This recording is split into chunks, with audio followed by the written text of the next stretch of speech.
Good afternoon and welcome to the live meeting of the Human Rights Committee of Council. I want to thank all of those that have been able to join us online so that we're able to establish quorum. I want to start by acknowledging that we are located on Treaty 1 territory, the ancestral lands of the Anishinaabe, Ojibwe, Cree, Oji-Cree, Dene and Dakota people, and the birthplace of the Red River Métis Nation. And the water that we drink is sourced from Shoal Lake 40, located in Treaty 3 territory. We're going to try to operate very quickly today. We may have to lay things over for another Human Rights Committee meeting so that we can get through the presentations today and get through some of the items that are appearing on our agenda, but we do want to operate as efficiently as possible so that we can get through. So we'll start with our first presentation. We'll have a couple of motions first. We need to move a motion to allow the remote participants to do so. And we'll also need a motion for the minutes From the last meeting. Okay. Do I have a motion to accept those that are participating online? Thank you, Leslie. All those in favor? Opposed, carried. And I need a motion to accept the minutes from our last meeting, which took place May 6th. 2024. AY, thank you very much. All those in favor? Opposed, carried.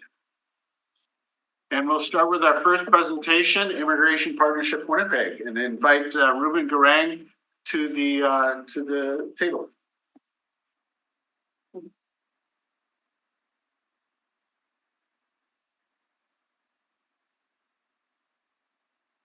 Yeah. Just at the end of the Right at the end. Yep. And speak loudly because we're recording and just want to capture everything that you say. Yeah. Oh, and before you start, just anybody who's online, we need you to stay kind of in your place so that we can see you, just so that we maintain quorum. Thank you. Thank you so much for having me. I am Ruben Garang. I am from Immigration Partnership Winnipeg. I'm a director of that organization. Came here with my colleague, Chris, sitting at the back there from IPW. I have a PowerPoint. I sent it earlier, so maybe we could display that. Did you bring it on any Yes. flash drive? Yeah. Please come up.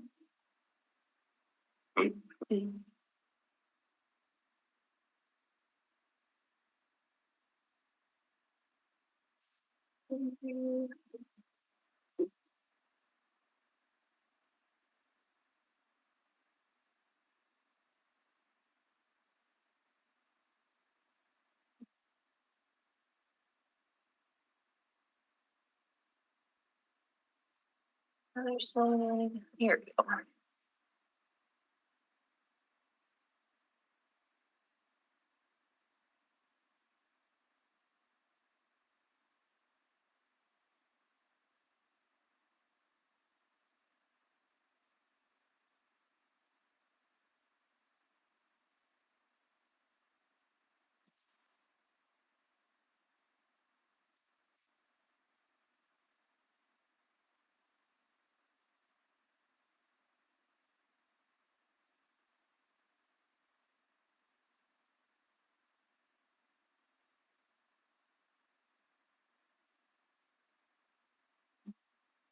Yes.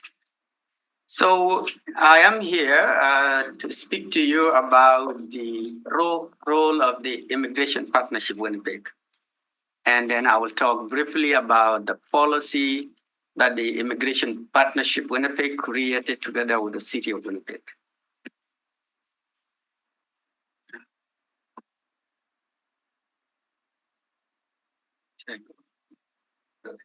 Okay, so that is our website. In case if you look up for us, IPW.ca. And so what is Immigration Partnership? This is IRCC funded project. There are about 88 different projects similar to Immigration Partnership across the country. And Immigration Partnership across the country, they are program of IICC, but they don't operate on their own. They are hosted by either the cities or community organization. So we happen to be hosted by Social Planning Council of Winnipeg. We're not hosted at the city level.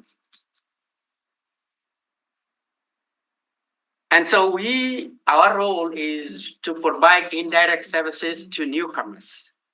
So we don't provide direct services to them. We work collaboratively with all the sectors, governments, community organizations, businesses, to make sure that newcomers are supported as they arrive in Winnipeg in different needs, in areas, different needs for them, for their successful settlement and integration. So our vision, as I mentioned earlier, that we were supposed to be actually hosted by the city, because Immigration Partnership is created to make sure that the city worked with the communities to support people who settle in those municipalities. So our role as Immigration Partnership Winnipeg is to make sure that we create an inclusive, welcoming environment for newcomers when it comes to their settlement and integration. We operate because we are funded by the government, so we have mandate in terms of what we have to do. But because we are community centered, we do what we hear from the community. And so a couple of years ago, 5 years ago, we went and consult with the community to provide us with the direction on what they need us to focus on as an organization. And it was during the COVID. And so our priority areas, that for the last 4 years is going to end this year, this fiscal year, is to work on pandemic recovery. We know that when, Corona hit, a lot of the people that are new in the country, people that are struggling economically, were hit so hard than the rest. And so the impact is still there in these communities. And so we're working with different stakeholders to make sure that those gaps are addressed. We're focusing on mental health. We know that there are limited resources when it comes to mental health generally, for all of us, but it's also very complicated and very limited when it comes to newcomers because of different worldviews that come with them and belief. And so access to a meaningful services is a challenge, and this is an area of interest for us. Building relationship between newcomers and indigenous is also very critical, especially here in Winnipeg. A lot of newcomers that come here, they pick up on a stereotype without knowing the context of why indigenous people are struggling. And they live with that. They hear this from the sector itself, the newcomer sector itself. They hear it from the communities. They hear it from, the system. They don't know much about the newcomers, about indigenous people. So there's not much to know in our history either. So we're building relationship. We're working with different organizations, city commissions. We're working with, elders and knowledge keepers. And we have developed a lot of materials that are meant to educate newcomers about indigenous communities and their realities. We're working on systemic racism. We know this is a common thing. I think I'm very sure in this committee it is mentioned. It has to be mentioned. Sometimes you go to other institutions, people don't want people to mention racism, but it exists in our society. It had to be mentioned so that we talk about it and we discuss how we did, eliminate that. Newcomers have a lot of issues when it comes to their interaction with the law enforcement agencies. They tell us that they are being, targeted. Sometimes their relationship is not good. We used to have a project with the police a couple of years ago that actually bring the chief of the police and the newcomer youth together each year and celebrate. And recently, like a youth came to us and said, we're not interested in taking photos with the leaders. if there are no changes in the system, then why taking photos is important for us. They told us point blank that if you want to continue to do this, we're not going to participate as the youth.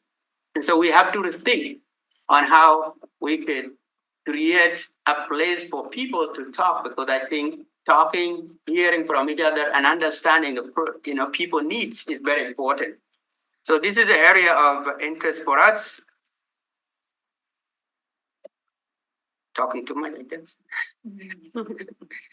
Mental health, I mentioned earlier, those are the areas that I already mentioned, systemic racism. Now, Immigration Partnership Winnipeg is structured in a different, in a more communal way.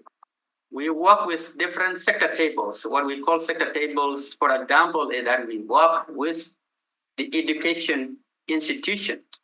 That is a sector table itself. Anything related to education.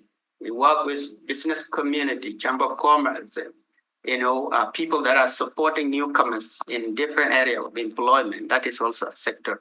And then the work that we are doing with building relationship between newcomers and indigenous. So we have a council that's called the Partnership Council that comprises of 20 people. Those people, some of them are from health, education, Manitoba Teacher Society. Different groups sit on that table. And that is one sector table. We also have Immigrant Advisory Sector Table. This is where we listen to people that have been here and have experience on how to settle and integrate, to share with us and say there are better ways of supporting newcomers, and these are the ways that we recommend. Then building relationship between newcomers and indigenous, we have what we call the Civic Engagement and Inclusion Sector Table. This sector table has grown for the last few years. You might have heard this campaign called the God Citizenship, Go Vote. Stem out from that sector table, and this is the idea of making sure that newcomers understand their role in civic matters, and also for them to participate in elections.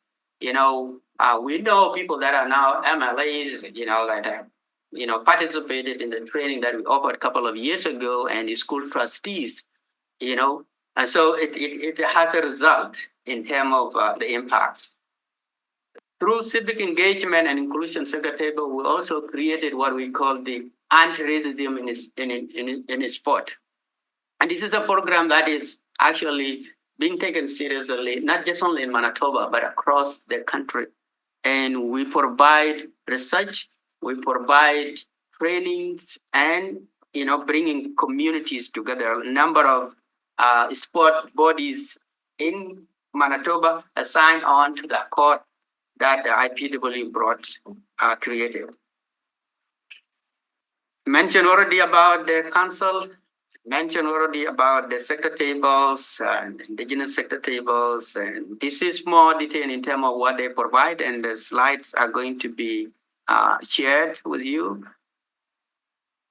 Employment sector table is also a very important sector table for us, where we bring people that are supporting newcomers on employment, on how to hire and retain newcomers. We're now working with the World Education Services, on a project that we call the Immigrant Work. And this is just only listening to employers, listening to their needs. What are their needs? And how do we as a society make sure that we address the need of the employers to make sure that they hire and retain newcomers. The material that I mentioned earlier about the Indigenous Orientation Toolkit, they are on our website. I will show you the website soon. But we also have a sector table that we call the Newcomer Youth and Ethnocultural Council of Winnipeg. The idea is that I am a South Sudanese community leader, actually, like I'm the leader of my community now. And within our communities, sometimes you find it very difficult to have their voices within the ethnocultural community, let alone in the system, in the education system, with the settlement sector. So we want to make sure that youth are empowered so that they can have their voice heard at different levels in their own communities when dealing with the government or any other system. And then through the work that we do, we also collaborate closely with an organization that a group of people that organization that we help also establish called the Newcomer Education Coalition that look into need of the newcomers from kindergarten to high school. And this is comprised of people that work in the system, teachers, people who want to see the newcomers succeed. And this group, they yearly, publish a report called the State of Equity Report. If you're interested, it should be on the website. It talked about diversity and inclusion at the schools and what need to be addressed from the school level. A number of schools, Winnipeg, number of school division collaborate with us. And we're seeing change. Some of the school divisions are making changes in terms of the programs and policies. Others are still to, be encouraged. We also support what we call the Ethnocultural Council of Manitoba. This is a group that we helped establish a couple of years ago.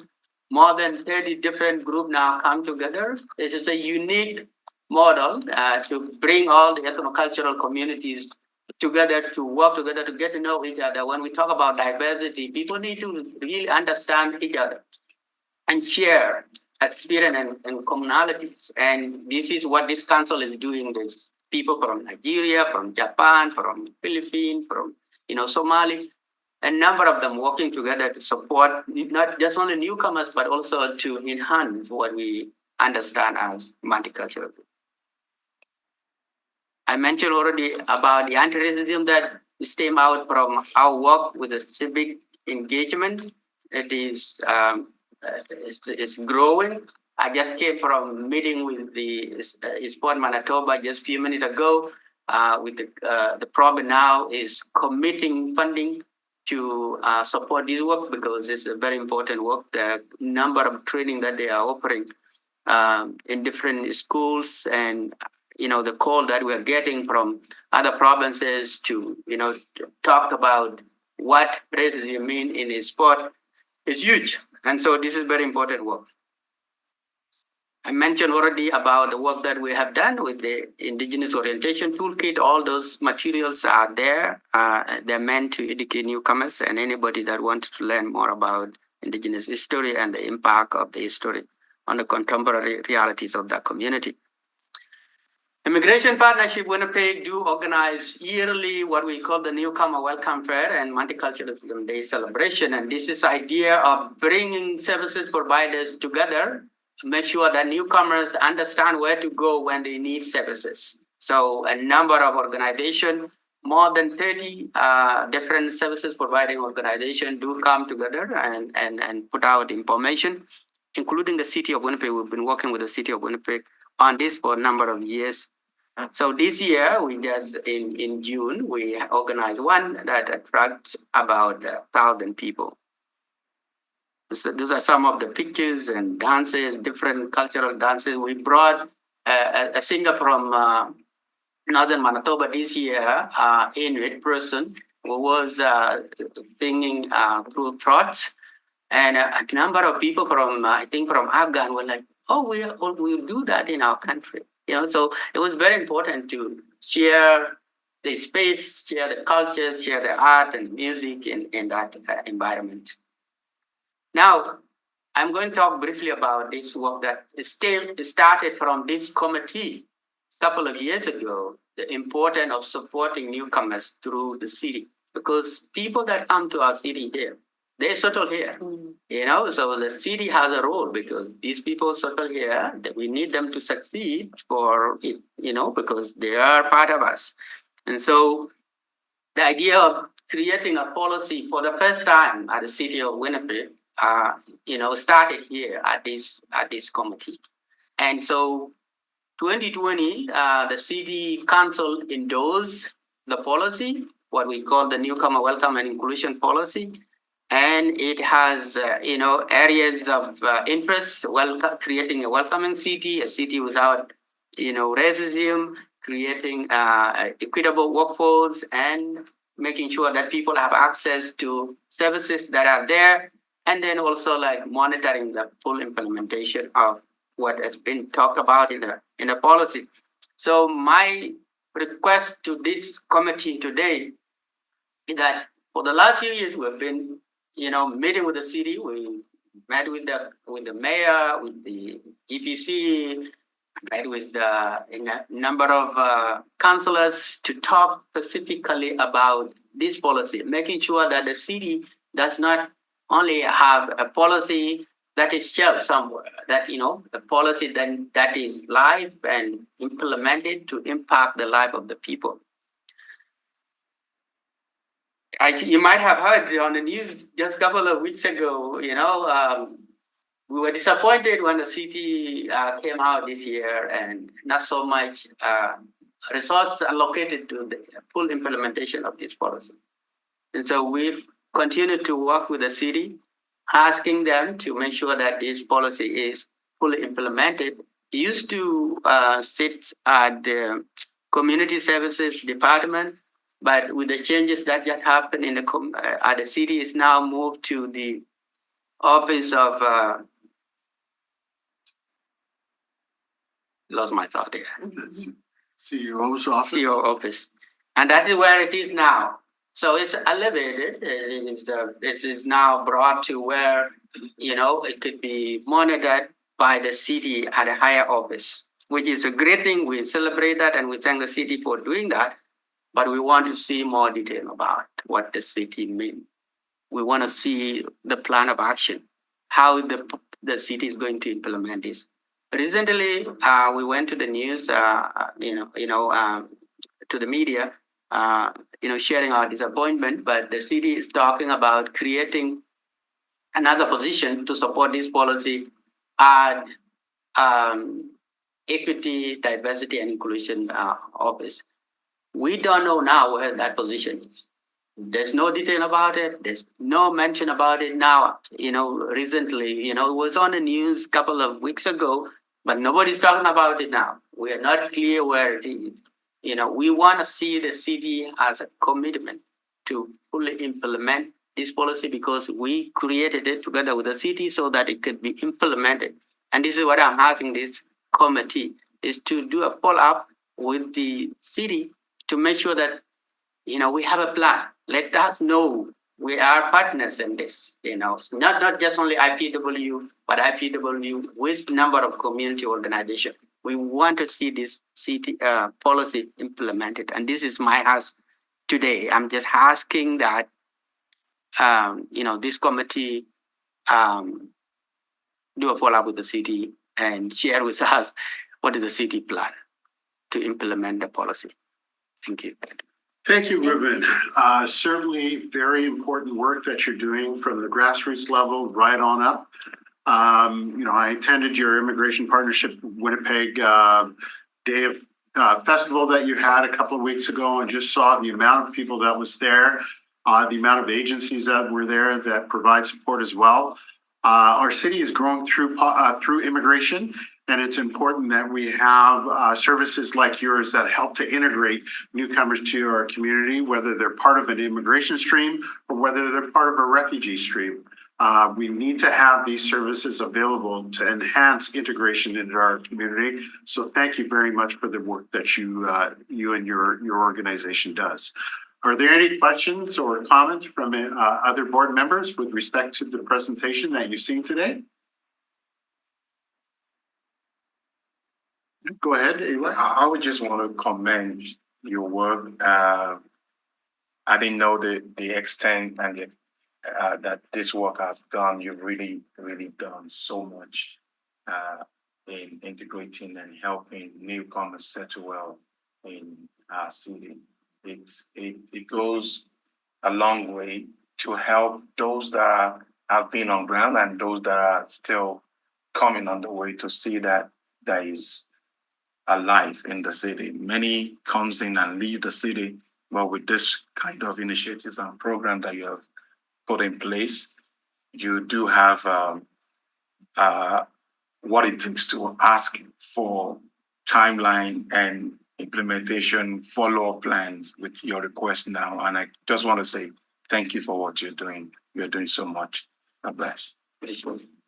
Whenever we have conferences related to immigration, we actually present this policy. And a lot of other cities are looking for it as a model because it's co-created by the city and the community.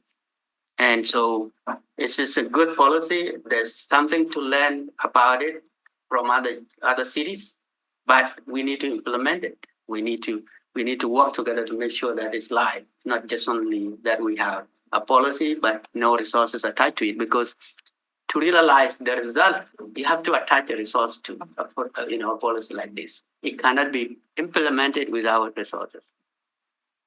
Thank you. All right, with that, we'll move on to our next presentation. We'll just need a motion to receive that as a motion. Do I have a mover? AY, thank you very much. All those in favor? Opposed, carried. We'll move on to our next presentation. Thank you very much, Ruben. So our next presentation is Winnipeg Public Service. Do we have Leslie with us? We have one? Let's see, I know she had a timeline. Just want to make sure she doesn't follow on or even log on. Yeah. Okay. All right, so good afternoon, everyone. Thank you for this opportunity to provide an overview on the diversity dashboard as requested by the Human Rights Committee of Council. I'm Diane Burrell, the EDI coordinator. My pronouns are she, her, elle, and I'll be co-presenting with Jennifer Bodnarchuk. Jennifer and I both co-lead the Diversity Reports Working Group at the city. We'll provide some background information on the strategic drivers for the diversity dashboard, as well as an overview of the diversity dashboard itself. And we'll touch upon next steps for our team to further evolve the diversity dashboard to meet the needs of the public service. Here in the photo, I like to showcase or underscore that this is the human rights mural, Gakina Gadinawe Maganadim, meaning we're all related. And the symbolism and significance of the commitments the city's made on a number of fronts is beautifully depicted in this piece. The EDI policy and strategy approved by Council in September of 21 has two strategic actions that underpin the diversity dashboard. Specifically, 3.1, ensuring that assessment, measurement, and research inform EDI decisions. We have a strong focus on evidence-based decision-making at the city, and this strategic action supports that. Within that strategic action is the development of a diversity dashboard for full transparency and accountability of the city's progress in achieving the important goal of increasing diversity representation at all levels within the city to better reflect the diversity within the community we serve. We currently have 61 users from all departments accessing the diversity dashboard to help inform their hiring decisions, program developments, etc. We also publish diversity data on the Open Data Portal, and this began on January 1st of 2024. And as of July 8th, we had 446 views and 10 downloads. So it is getting accessed and used. More specifically, the purpose of the diversity dashboard is to measure and track workforce diversity at the city using data gathered from the expanded self-declaration questionnaire, to conduct analyses of data, to understand gaps in representation, and to provide regularly updated data for departments to develop tailored EDI plans to bridge those gaps. And we do so through updated data on a bi-weekly basis. The diversity dashboard is also demonstrating transparency in our reporting to the Human Rights Committee of Council, Executive Policy Committee, and Council, as well as to all citizens. Aggregate data is shared on CityNet and on the city's open data portal to make it even more accessible. The diversity dashboard has also had positive impact on employees by demonstrating concrete action to sustainable and meaningful EDI progress. The SDQ, or self-declaration completion rate, is currently at 57.3%, which demonstrates the reach and commitment by employees. Finally, I'll just share another notable achievement is the diversity dashboard received the CPHR Manitoba Ascent Award in April of 2023. So community is also recognizing the value of what has been created here with this product.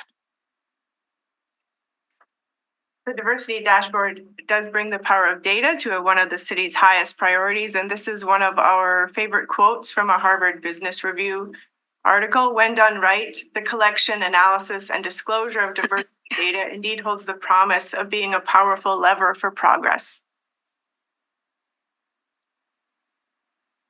And our work has been supported from the beginning, from the CAO's office and down. We have the support of the Director of IT, which is where I and my coworker, Justin Dahlman, report up through the Department of Innovation and Technology, and Bradley and Diane represent the Equity Office, which reports up through the Director of Human Resource Services and the Equity Office.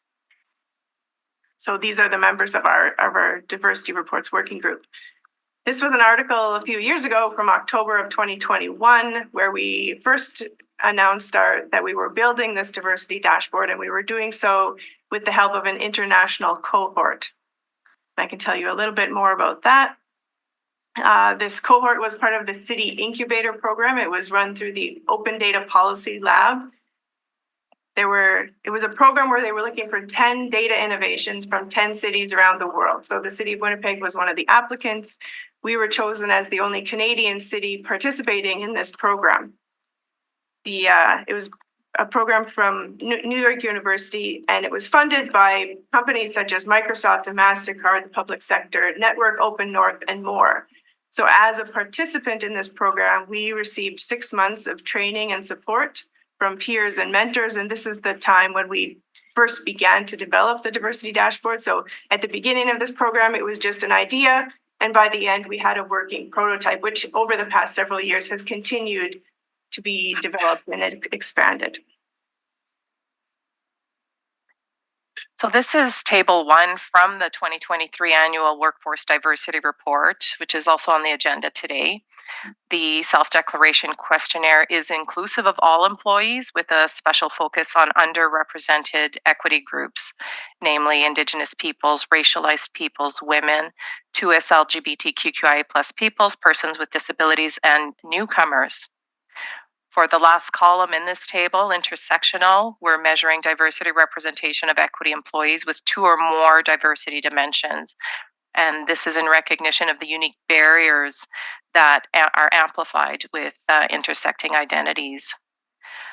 What I've highlighted in yellow are the corporate strategic plan key performance indicators, which outline that as a city workforce, we're working toward the labor force population until that is met, and then the total population. We work closely with and are very grateful to Peter Marr, the city's neighborhood profiles coordinator for the census stats. These are citywide percentages as at December 31st, 23. We are tracking these percentages on a quarterly basis so that we can have more frequent check-ins and as we set and track progress toward these goals. So these quarterly snapshots provide key insights on diversity trends at the city. A little bit more on intersectionality. I'll spend a bit of time. So imagine this circle is the whole workforce, and women, racialized peoples, Indigenous peoples, and persons with disabilities are these proportions of the whole workforce. The dark gray overlapping sections are the intersectionalities. And this is where, as I mentioned, there are compounded barriers that these individuals face, and we need to understand those more fully. So it's a challenge for us to depict a model that will help provide those insights insights. However, it's important work that we need to do so that we dismantle systemic barriers and create inclusive, equitable diversity representation at the city. In the next several slides, Jennifer will review some examples of information provided in the diversity dashboard to assist leaders at an organizational level as well as at a departmental level. So examples of HR, human resources, and innovation and technology will be shared. And the data in these particular screenshots are as at July 3rd of this year, of 2024. Thank you, Diane. So here, this is one of the main landing pages of the dashboard. On the left-hand side, we see the different completion rates of the different departments for seeing how many of their employees have completed the self-declaration questionnaire, which is the source of the data for the dashboard. We are continuing to collect more data all the time. Diane has already mentioned that we are currently at 57.3% of the whole workforce having completed the questionnaire. On the right-hand side, we see the representation of the workforce based on the answers that we've received so far. So as a few examples, I can, under gender, we see that 26.5% of the city's workforce have declared as women, 17.65% have declared as racialized peoples. There are quite a rainbow of colors under the sexual orientation option, which is we can show at the high level when we're looking at all 11,000 current City of Winnipeg employees. We'll see later when we look at just single departments, because of protecting privacy and confidentiality, we don't display numbers once they get too small. We have 7.05% persons with disabilities, and currently our newcomers are a small number, but I will, I don't know, we can find that number if we need. It's just not showing on the display. Thank you, Diane. So this is, once you highlight human resource services on the left-hand side of the dashboard, then the numbers on the right-hand side renew with the numbers showing for that department. So for human resource services, I can quickly go through a few examples. So under gender, there's 68.42% women in human resources services. There's 17.11% racialized peoples, which is very close to what we saw as the city as a whole. And for persons with disabilities, there's 22.37%. So quite a bit higher than the city as a whole. And next we'll go to innovation and technology as another example department. Here, again, as an example, we see 21.3% women in the Department of Innovation and Technology. We see 37.96% racialized peoples, which is higher than the city as a whole. And our persons with disabilities in innovation and technology is a bit lower. It's at 5.9%. I wrote that one down. And our newcomers in IT is actually higher than the city as a whole at 7.41%. This is another page of the dashboard. Has several pages. This is another page where we compare the statistics of the City of Winnipeg to data that we obtained from Statistics Canada. And these are collected by, they're called employment equity occupation groups, as well as by the different geographies within Canada. So what's shown on the screen right now is the different employment groups for City of Winnipeg, like City of Winnipeg as an organization compared to City of Winnipeg as a community for the different work categories. So here, just a quick example. So for middle and other managers, we see there's 22.4% women at the City of Winnipeg, but within the labor force as a whole, using other companies as examples, there's 40.1%. So people using the dashboard can look at this as an indicator of whether the City of Winnipeg as an organization, if our workforce is comparable to other similar companies in similar roles in different geographies. We can go to the next slide. This is one of our newest pages of our diversity dashboard. This compares each of the current representations based on the self-declaration questionnaire to the goals set that we've listed in the corporate strategic plan. So this is for all departments, so citywide, it compares the different groups. So we can see, for example, with Indigenous peoples, the city currently has 10.3% Indigenous peoples, but our goal is to reach 12.5%. So the arc is not quite fully to the end of the line there for the on that dial. We've created this page so that each department can select their own department to see their stats and how their stats compare to the corporate strategic plan goals. So next, again, we have an example from Human Resource Services. And sorry to cut you short there, but a question, just going back to the last slide. And you look at Indigenous peoples in terms of, percentages there. It's also noted that per capita, Winnipeg has one of the higher percentages of Indigenous populations. So is that weighted based on our representation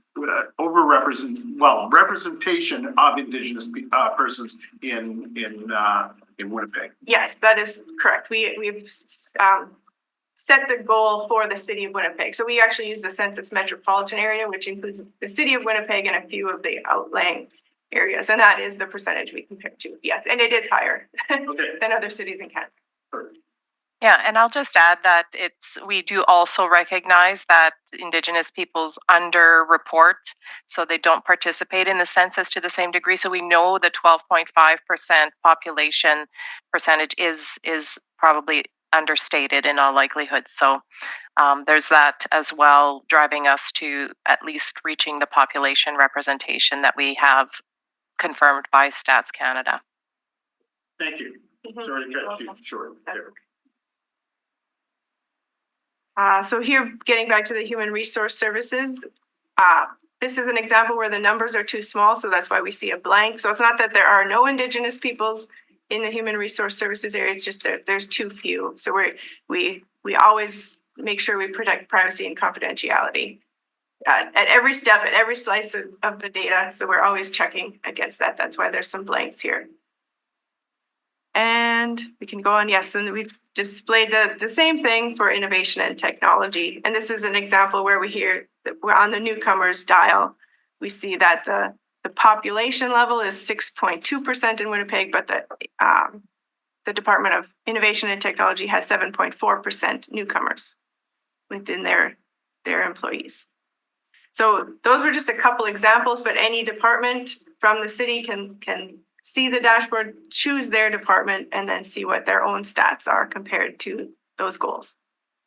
I think we have one slide left. This is, so I guess repeating what I just said, that each department can look at their own goals. We've compared each department's current state to the 24 to 27 corporate strategic plan KPIs.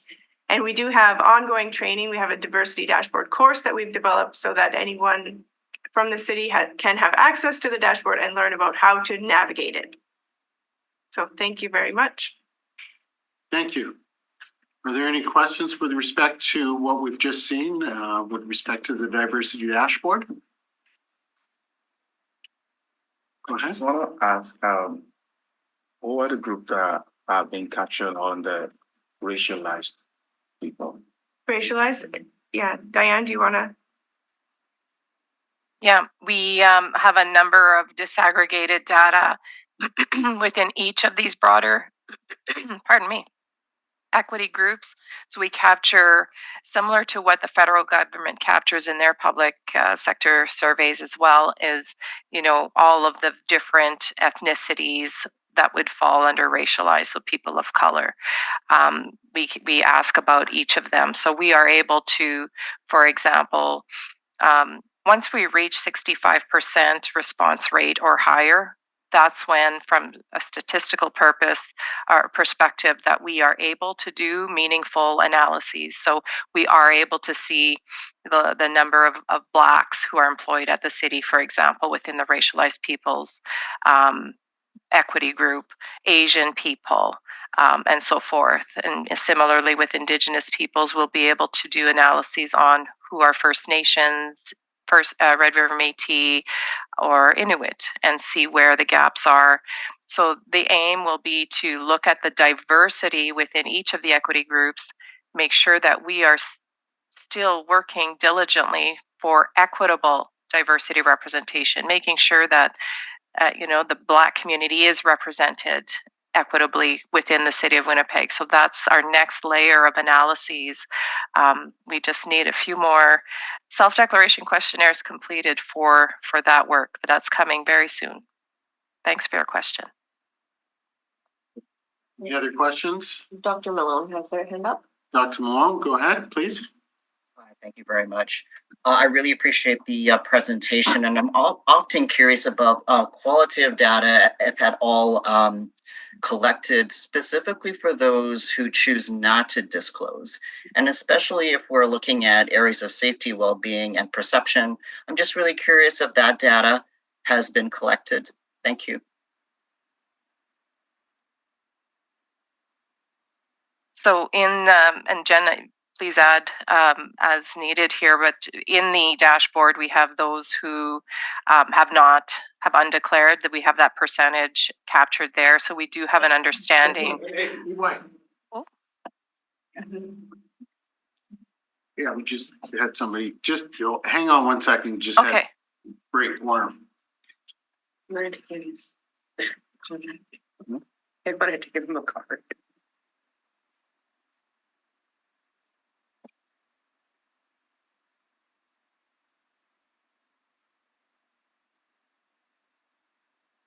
Okay, please continue. Yeah, so we do have some understanding of those who prefer not to participate based on what the dashboard, the gray zone, is showing. So what stats we are sharing is what employees have felt comfortable to share.